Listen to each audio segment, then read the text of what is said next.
Pauline Attenborough was 72 years old, but she looked much younger. When a soft light shone on her, she could look as young as 30. She had a lovely figure and face, and her nose was a very good shape. Only her big grey eyes made her look older. Pauline had left her husband, Ronald, many years ago. Pauline and Ronald had had 2 sons, Henry and Robert. Henry, the older son, had died when Robert was only 10. Now Robert was 32. He lived with his mother and worked as a lawyer in London. Robert Attenborough did not earn very much money, but this was not a problem. His mother was a rich woman. Pauline's niece, Cis, also lived in the house. Her father, Ronald Attenborough's brother, had died 5 years ago. Cis had no money or home of her own. She needed a place to live, so she depended on her Aunt Pauline. Cis was a big young woman with dark hair and eyes. She was very shy. She was in love with her cousin Robert, but she had never told him this. Robert was also very shy. He had no confidence in himself. Pauline, Robert and Cis lived together quietly in a lovely house about 25 miles from London. The house was surrounded by pleasant gardens. It was the perfect house and the perfect life for Pauline. Every day Robert went to work in London. Then when he came home, the 3 of them, Pauline, Robert and Cis, ate dinner together. During dinner there were always candles on the table. Pauline liked candles because the soft candlelight made her look young and beautiful. The soft light shone on the skin of her bare arms and the soft material of her dress. Pauline shone with happiness. She looked like a beautiful woman of only 32 or 33. After dinner they had coffee in the warm drawing room. The room was full of lovely furniture. For many years Pauline had collected furniture and beautiful, unusual pictures from many different countries. She had sold these things to museums for a lot of money. This had made her a rich woman. Pauline, Robert and Cis chatted together pleasantly. Their conversation was always simple and bright. Then at 8:30, Cis carried the tray of coffee things out of the room. Robert always stayed and continued chatting to his mother. He always listened to everything that she said. At the side of the house, there was a large courtyard. Cis had a flat just across the courtyard, above the old coach house and stables. Several years ago, a carriage and horses had been kept in these buildings. Now Robert kept his car in the coach house. Cis did not always go to her flat after dinner. In summer, she sometimes sat outside in the large garden. She listened to Pauline's laughter coming from the drawing room. In winter, Cis put on a thick coat and walked through the garden and down to the little bridge over the stream. She liked to hear the water running under the bridge. She would look back at the lighted windows of the drawing room where Pauline and Robert were so happy together. Sis loved Robert. "I believe that Pauline wants Robert to marry me when she dies," she thought. "But Robert is very shy. Perhaps his mother won't die for many years. By that time, it will be too late. Robert will be just an empty man who never enjoyed his life." Sometimes Sis stayed in the dark garden until about 10 o'clock, when she saw the light go on in Pauline's bedroom.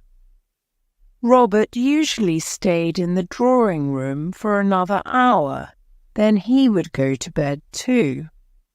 Sis, standing in the garden, wanted to go to him. She wanted to say, "Oh, Robert, this is all wrong." But she could not do this because Aunt Pauline would hear. So she went to her own rooms. In the mornings, Robert went to London at about 9 o'clock. Pauline rested in bed. She came downstairs at lunchtime. Sometimes she did not leave her bedroom until tea time, but she always looked fresh and young. Pauline always had a rest in the afternoons. When the sun shone, she liked to lie outside and bathe in the warm sun. Behind the stables there was a second, smaller courtyard, which was surrounded by trees.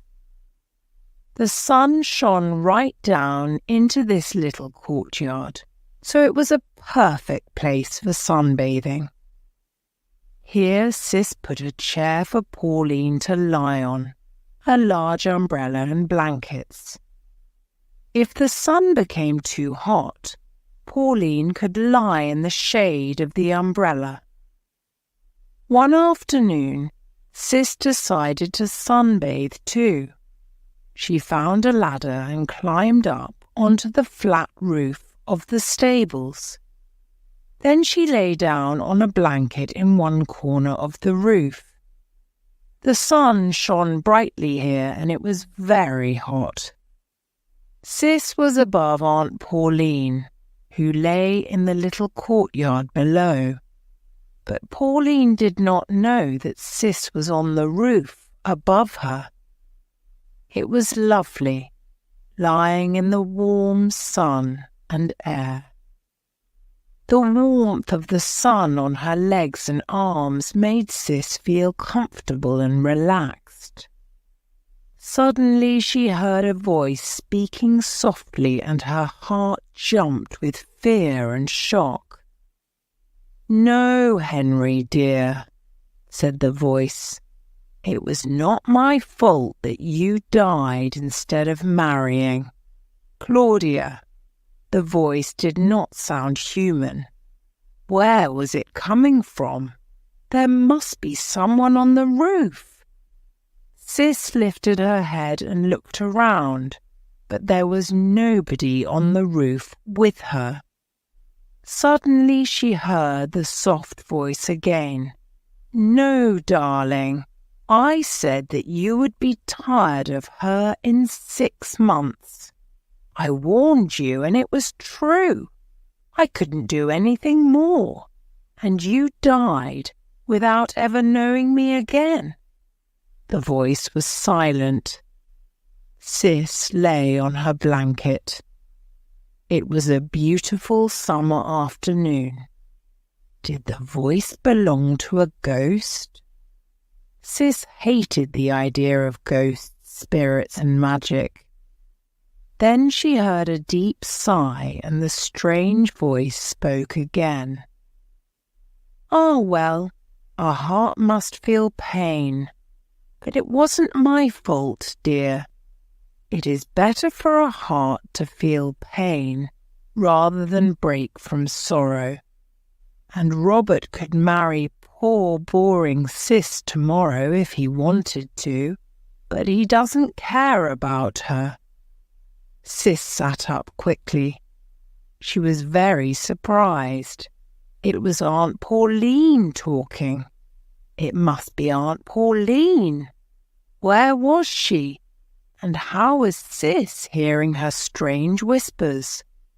Aunt Pauline must be lying right below her, and she must be using a trick to make her voice sound strange. Aunt Pauline was trying to frighten her. Sis was still afraid, but she was now thinking more clearly. Sis lay down again. She knew the story of Henry, Robert's older brother. Henry had been in love with Claudia, a beautiful young actress, but his mother had been against Claudia and had laughed at Henry. Henry had become ill with a brain disease and died at the age of 22. "I think that I should get up now," the voice was saying. "I've had enough sun. A woman might live forever if she has enough sun, love, and good food. I truly believe a good life will make me live forever." "That is certainly Aunt Pauline's voice," Sis said to herself. "How horrible! I'm hearing Aunt Pauline's thoughts." Sis turned and looked down in front of her. She was staring at a hole in the corner of the roof. The lead gutter, the pipe for taking away the rainwater, went down into this hole. The water then came out of the rain pipe, near the ground. Suddenly a sigh and a whisper came out of the hole. "Ah, well, Pauline, get up. You've had enough sun today." Now Sis understood. Aunt Pauline was lying below her, and the rain pipe was carrying her voice up to the roof. Aunt Pauline was speaking her thoughts aloud. She did not know that the sound of her voice was going up to the roof. So Aunt Pauline was feeling guilty about Henry's death. He had died, and she thought that it was her fault. Sis believed that Pauline had loved her big, handsome son Henry more than she loved Robert. Henry's death had been a terrible shock for Pauline. She only loved Robert because Henry was dead. Sis put on her clothes, picked up her blanket, and carefully climbed down the ladder. As she went down, she heard her aunt calling, "All right, Sis." The lovely lady had finished sunbathing. She was returning to the house. Sis went into the small courtyard. She picked up Pauline's blankets and the chair and put them in the house. Then she looked for the opening of the rain pipe. She found it in the corner of two walls of the stable building. The mouth of the rain pipe was almost hidden by the leaves of a plant on the wall. When Pauline sat in her chair and turned her face to the wall, her mouth would be near to the rain pipe. Sis had heard her aunt's voice. No ghosts, spirits, or magic had made the voice. That evening, after they had drunk their coffee, Pauline stood up. "The sun has made me so sleepy today," she said. "I shall go to bed now. You two sit and chat." When Pauline had gone to bed, Sis turned towards Robert. "Do you remember your brother, Henry?" she asked him. Robert looked at her in surprise. "Yes, very well," he said. "What was he like?" asked Sis. "Tall and handsome, with soft brown hair like mother," Robert said. Women liked him. Henry was very happy and clever. Did he love your mother? Very much, Robert said. She loved him too, more than she loves me. Robert, Sis said, do you like me? Sis saw Robert's face become pale. Yes, Robert said, I like you very much. Will you kiss me? Nobody ever kisses me, Sis said. Robert looked at his cousin with fear in his eyes. Then he stood up and kissed her gently on the cheek. Sis held Robert's hand and pressed it against her breast. Come and sit with me in the garden, she said. But what about Mother? He said. He was nervous and shy. Sis smiled a little and looked into his eyes. Suddenly Robert's face became red. A few minutes later she left him and went to her flat. The sunny weather continued. It was now July. Every afternoon Pauline sunbathed in the small courtyard, and Sis lay on the roof above the stables, listening. But the sound of Pauline's voice did not come up the pipe again. After dinner in the evenings, Sis waited in the garden. She saw the light go on in her aunt's bedroom. She saw the lights go out in the drawing room. She waited, but Robert did not come into the garden. Then one night he came out and walked towards her. Sis stood up and walked softly over the grass to him. Don't speak, Robert whispered. They stood together looking up at the stars in the dark sky. How can I ask you to love me? He said. And how can I marry? I haven't made much money, and I can't ask my mother for money. Then don't worry about marrying yet, Sis said, but do love me a little. Robert gave a short laugh. It's hard to begin, he said. They sat down and he held her hand. At last she said good night, stood up, and went indoors. The next day, Sis lay on the roof, sunbathing. Suddenly she heard her aunt's voice from the hole in the lead gutter. First Pauline spoke in Italian, then she spoke in English. No, Robert dear, said Pauline's voice. You will never be the same kind of man as your father, but you look like him. Mauro was a wonderful lover. Mauro, how you loved me. The voice stopped speaking. Sis realized that her aunt had a secret. Pauline's husband, Ronald, had not been Robert's father. Robert's father had been an Italian man called Mauro. I'm disappointed with you, Robert, continued Pauline's voice. Your father was a priest, but he was the best lover in the world. You are like a cold fish, and Sis is like a cat who is trying to catch you. Sis suddenly put her mouth near the hole in the rain pipe and spoke.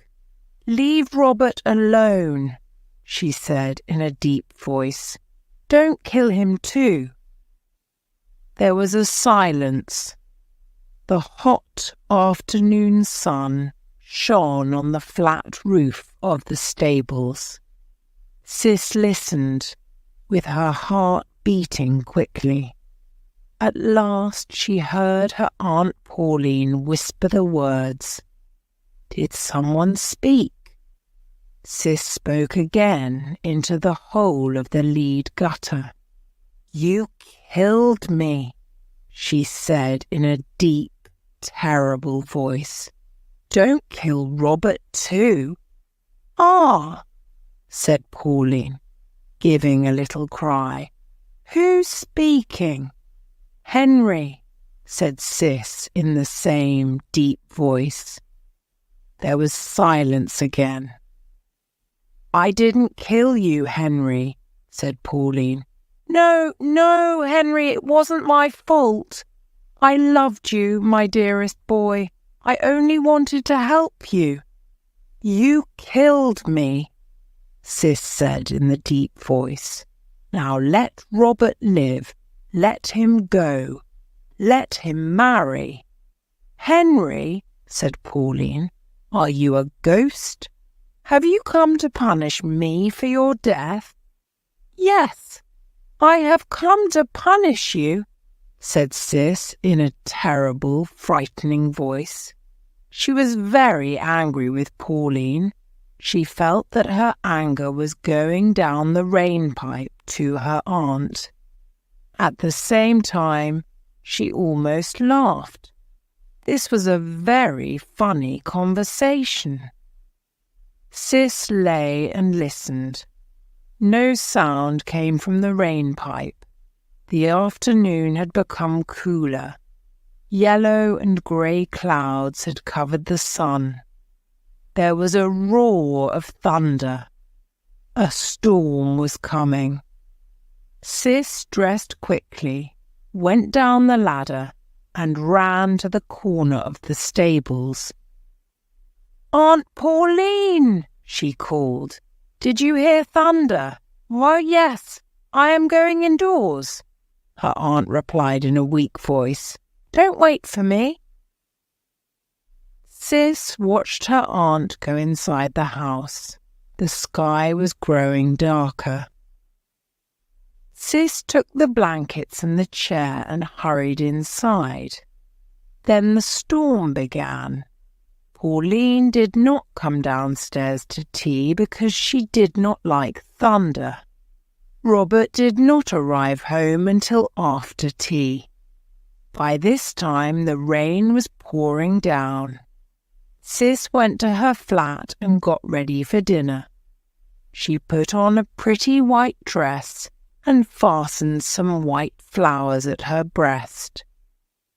When she went into the drawing room, Robert was waiting. He was standing by the drawing room window and listening to the rain falling. He now had a different look on his face as he watched her.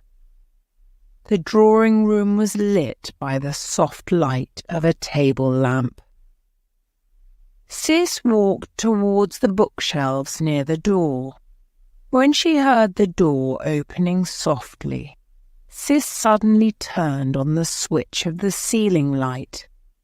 Her aunt, wearing a black dress, stood in the doorway. The strong, hard light showed her face clearly. Pauline was wearing makeup, but her face looked old and full of hate. "Oh, Aunt!" cried Sis. "Mother, you look like a little old lady," said Robert in a shocked voice. "Aren't we going to eat dinner?" asked Pauline angrily. Pauline sat at the table, getting angrier and angrier. She looked very, very old and very ugly. Sis and Robert watched each other. He was very shocked by his mother's face. Pauline ate her dinner quickly, like a hungry dog. As soon as they had finished eating, she ran towards the stairs. Robert and Sis followed her from the room. "You pour the coffee, I hate it," said the old woman quickly. "I'm going to bed. Good night." There was silence. At last Robert said, "I'm afraid that mother isn't well. She must see a doctor." "Yes," said Cis. The rest of the evening passed in silence. Robert and Cis stayed in the drawing room. A fire was lit. Outside, cold rain was falling. At about 10 o'clock, the door opened and Pauline came into the room. She shut the door and came to the fire. Then she looked at Robert and Cis with hate in her eyes. "You two should get married quickly," she said in an ugly voice. "You are so much in love." Robert looked up at his mother. "You believed that cousins should not marry, Mother," he said quietly. "You told me that often." "I do believe that cousins shouldn't marry," replied Pauline. "But you're not cousins. Your father was an Italian priest, Robert. He was a great man, and he was too great to have a weak son like you." With a terrible look on her face, Pauline left the room. Pauline had gone mad. Her madness continued for a week.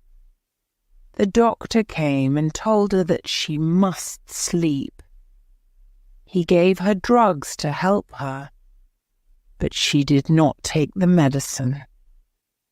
She walked about her room looking ugly and full of hate. She would not look at either Robert or Cis. At first, Cis was frightened by what she had done. She realized that her trick had made her aunt mad. Cis almost felt sorry for the terrible thing that she had done. Then she thought, "This woman is the real Pauline. We never saw her true character before." But Pauline was not going to live long. She stayed in her room and did not see anyone. She had her mirrors taken away. She did not want to look at herself. Robert and Cis spent a lot of time together, but Cis could not tell Robert what she had done. She was afraid. "Do you think that your mother ever loved anybody?" Cis asked him one evening. "Mother only loved herself," Robert said, "and she loved power. She got her power by controlling other people's lives. She was beautiful, and she grew strong by controlling everyone and everything. She destroyed Henry, and she was destroying me." "And don't you forgive her?" asked Cis. "No, I don't. She took other people's hopes and happiness and destroyed them." 2 days later, Pauline died. Cis found her dead in her bed. Pauline's heart had become weak, and the drugs that she took were too strong for her. But after her death, Pauline got her revenge on her son and her niece. Pauline Attenborough was a very rich woman, but she left Robert only £1,000, and she left Cis only £100. The rest of her money went to a museum. She had built a museum and given it her own name, the Pauline Attenborough Museum.